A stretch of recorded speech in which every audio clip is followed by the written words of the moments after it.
Selamat pagi anak-anak. Nah, di sini akan kita mulai pembelajaran kita dengan mata pelajaran bahasa Indonesia. Sebelumnya kalian sudah mengenal Ibu karena kita udah 6 kali pertemuan dan 6 minggu pertemuan. Nah, di sini Ibu ulang, nama Ibu Rina Tasya Ginting, Ibu dari kampus Universitas HKBP Nomensen. Nah, kali ini sebelumnya kita sudah membahas tentang teks laporan hasil observasi.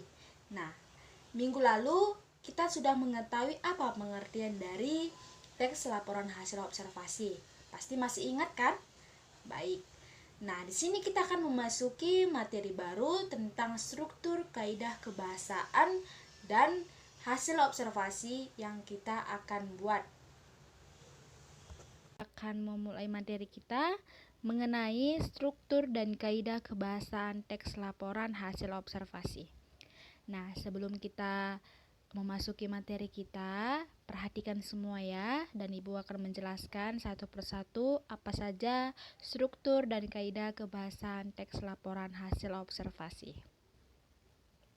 Nah, kita akan memasuki tentang struktur teks laporan hasil observasi. Nah, struktur teks laporan hasil observasi ini terbagi atas 3. Yang pertama yaitu pernyataan umum, deskripsi bagian, kesimpulan ataupun penegasan. Nah, dari ketiga struktur teks laporan hasil observasi ini, kita akan membahas satu persatu ya. Yang pertama kita akan membahas 1. Pernyataan umum. Nah, pernyataan umum ini berisi informasi umum, definisi umum, keterangan umum, dan informasi tambahan tentang subjek yang dilaporkan. Nah, informasi umum ini yang dimaksud itu berupa nama Latin, asal-usul, dan informasi tambahan tentang hal yang dilaporkan. Nah, ciri bahasa pada teks laporan itu bisa juga menggunakan istilah dari bidang ilmu tertentu. Definisinya menggunakan adalah dan merupakan. Itulah dari pernyataan umum. Yang kedua yaitu deskripsi bagian. Nah, deskripsi bagian ini terbagi atas 3. Ya. Yang pertama yaitu kita akan mencoba tentang teks laporan hasil observasi pada hewan. Nah, hasil observasi pada hewan ini kita akan mendeskripsi bagiannya itu menjelaskan ciri fisik, habitatnya, makanannya, dan perilakunya. Itulah kita perlu mengetahui apa saja deskripsi bagian pada hasil observasi pada hewan. Yang kedua itu contohnya kita akan hal yang dilaporkan pada tumbuhan. Nah, kita akan deskripsi bagiannya itu kita harus meneliti. Pertama yaitu ciri fisik bunganya bagaimana, akarnya bagaimana, bunganya bagaimana, dan buah ataupun perincian bagian lainnya itu harus kita deskripsi bagiannya. Nah, yang ketiga, kita akan menganalisis ataupun teks laporan hasil observasi itu yang dilaporkan pada objek. Nah, maka deskripsi bagiannya itu kita perlu apa manfaatnya, objeknya apa, dan sifatnya itu bagaimana. Nah, begitulah deskripsi bagian. Nah, yang ketiga yaitu simpulan atau penegasan. Nah, simpulan berisi itu kita tahu bahwa kesimpulan itu meringkas keseluruhan ataupun umum tentang hal yang dilaporkan. Namun sifatnya tidak harus luas. Maka maksudnya itu kesimpulan itu boleh ada ataupun boleh tidak ada. Tetapi kita harus di dalam teks laporan ini kalau bisa kita harus mempunyai simpulan atau penegasan dari teks laporan observasi yang kita buat. Nah, kita akan memasuki contohnya. Nah, contohnya yaitu contoh dari teks laporan hasil observasi berdasarkan strukturnya. Nah, Ibu kasih satu persatu contohnya ya. Yang pertama yaitu pernyataan umum. Nah, di sini Ibu akan membuat teks laporan observasi mengenai monyet Belanda. Nah, inilah contoh dari teks hasil observasi. Nah, Pernyataan umumnya itu bekantan atau biasa disebut monyet Belanda merupakan satwa endemik Pulau Kalimantan dan seterusnya.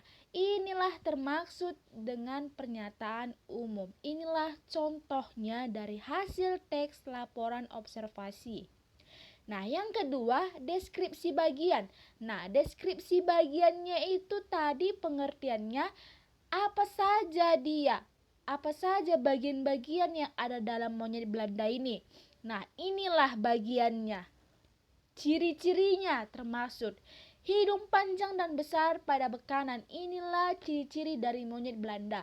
Dan ini juga termaksud bagian ataupun contoh dari deskripsi bagian pada teks laporan observasi. Yang ketiga yaitu simpulan atau penegasan. Nah, tadi kesimpulan itu merupakan rangkuman umum dari hal-hal yang perlu merangkum atau penegasan. Nah, inilah contohnya. Dirangkum dari pernyataan umum, deskripsi bagiannya, itulah kita simpulkan. Dan inilah contohnya dari deskripsi hasil observasi yang tadi Ibu buat. Oke, sampai sini mungkin sudah paham ya. Nah, sekarang kita akan memasuki kaidah kebahasaan teks laporan hasil observasi. Nah, di sini ada kata umum atau hipernim ataupun kata khusus atau hiponim dalam pengklasifikasian. Nah, di sini kata umum itu termasuk benda dan kata khususnya itu benda hidup dan benda mati. Nah, kita bahas satu persatu ya. Yang pertamanya itu adalah benda hidup. Nah, benda hidup itu ataupun kata umum hipernim dikelompokkan menjadi dua, yaitu tumbuhan, kata khusus atau hiponim dari benda hidup, dan binatang itu termasuk kata khusus ataupun hiponim dari benda hidup. Nah, kata benda itu merupakan kata-kata deskripsi suatu objek atau peristiwa yang terjadi secara umum, bukan khusus. Mengerti? Baik, kita mulai. Yang kedua yaitu menggunakan nomina. Nah, kita kalau ada kata nomina berarti yaitu kelompok kata menyatakan nama dari seseorang. Bisa juga tempat ataupun sebuah benda dan segala yang dibendakan. Nah, nomina itu berfungsi untuk apa, Bu? Nah, nomina berfungsi itu sebagai subjek ataupun objek dari klausa. Bisa juga sebagai pelengkap. Itu menggunakan nomina. Sekarang kita yang ketiga menggunakan kata bersinonim. Nah, sinonim, kata sinonimnya itu kata-kata yang mempunyai makna yang sama. Misalnya, kata membagi bersinonim itu dengan kata mengelompokkan ataupun mengklasifikasikan. Nah, kata sinonim itu termaksud kata makna yang sama. Nah, kita masuk ke menggunakan kata berantonim. Nah, kata antonim itu apa sih, Bu? Kata antonim itu kata-kata yang mempunyai makna yang berlawanan. Misalnya, kata hidup antonimnya mati. Baru pendek antonimnya panjang. Nah, itulah dari menggunakan kata bersinonim ataupun menggunakan kata berantonim. Nah, yang keempat, kita membahas menggunakan konjungsi. Nah, konjungsi itu termasuk kata penghubung. Nah, dalam teks laporan hasil observasi, penulis itu harus menghubungkan temuannya menjadi satu rangkai pengetahuan yang logis. Misalnya itu menggunakan kata dan, tetapi, sementara itu, selanjutnya, dan sedangkan. Nah, masing-masing kata penghubung itu ataupun konjungsi itu mempunyai fungsi yang sama ataupun fungsi yang masing-masingnya yang baik. Nah, kita sudah membahas tentang menggunakan konjungsi. Selanjutnya menggunakan kata sifat. Nah, kata sifat berarti kata sifat itu termasuk adjektiva. Nah, apa pengertiannya, Bu? Nah, kata sifat itu perkataan yang menerangkan sifat atau keadaan sesuatu. Nah, kata sifat ini yang menerangkannya itu termasuk dengan warna. Nah, Ibu kasih contoh warna. Kalau kita mendengarkan warna pasti udah tahu dong warna itu apa. Ya ada merah, hitam, hijau, putih, coklat, dan lain-lain. Contoh kalimat yang Ibu bisa ambil. Lihat ya di sini. Monyet memiliki bulu berwarna coklat. Nah, kata coklat itu termasuk kata sifat ataupun adjektiva. Nah, contoh lain, kucing itu memiliki bulu berwarna hitam. Hitam itu menggunakan kata sifat adjektiva. Oke, selanjutnya kata sifat yang menerangkan ukuran. Nah, kalau menerangkan kata ukuran itu kita tahu berat, luas, panjang, dan waktu. Nah, itulah ukuran.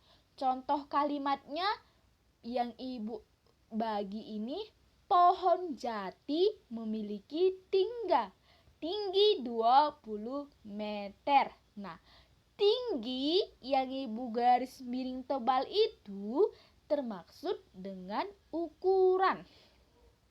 Contohnya, pohon mangga itu memiliki panjang 5 cm. Nah, panjang termasuk ukuran. Itulah kata sifat ataupun adjektiva. Oke, kita lanjut. Kata sifat yang menerangkan suasana hati. Nah, kalau suasana hati ini pasti tahu anak-anak. Apa sih suasana hati? Nah, suasana hati itu misalnya senang, sedih, terharu, marah, kesal. Contohnya, Joseph sangat senang karena memenangkan pertandingan sepak bola. Nah, kata senang itu termaksud kata sifat ataupun adjektiva. Nah, contoh lainnya, Roni sangat bahagia mendapat nilai bahasa Indonesia. Nah, kata bahagia itu termasuk adalah kata sifat yang suasananya hatinya yang sangat senang. Gitu ya. Nah, selanjutnya kata sifat menerangkan kualitas. Nah, kata kualitas itu misalnya keras, lunak, mahal, murah. Itu kata sifat yang menerangkan kualitas. Contohnya apa? Nah, Ibu ada buat contoh. Kue masakan Nina sangat keras karena adonannya tidak tepat. Kata keras itu kata sifat yang menerangkan kualitasnya. Contohnya selanjutnya, kue masakan Rina sangat lunak karena adonannya bagus. Kata lunak itulah termasuk kata sifat yang menerangkan kualitas. Oke, kita lanjut. Kata sifat yang menerangkan apa yang diserap panca indera. Nah, kata panca indera ini termasuk misalnya gelap, terang, sunyi. Nah, contohnya yaitu kamar tidur Rudi sangat gelap karena lampunya rusak. Nah, kata Gelap itu termasuk kata sifat yang menerangkan yang diserap oleh panca indera. Nah, sampai sini ada yang perlu ditanya? Sudah paham ya? Karena ini sangat mudah. Oke, dari beberapa ini mungkin semua sudah paham ya nak ya. Tadi kita sudah membahas strukturnya, kaidah kebahasaan teks laporan hasil observasi. Baik, sampai sini kita tutup pelajaran kita. Baik, sekian hasil materi kita mengenai struktur dan kaidah kebahasaan teks hasil observasi. Nah, sebelumnya itu Ibu sudah mengirim tugas di aplikasi Edmodo kita. Semua Ibu harap mengerjakan dan dapat nilai yang terbaik. Dan sekianlah hasil dari pembelajaran kita hari ini. Semoga kita sehat biarpun kita belajar melalui online. Tetapi jagalah kesehatan, patuhi protokol kesehatan. Salam sehat.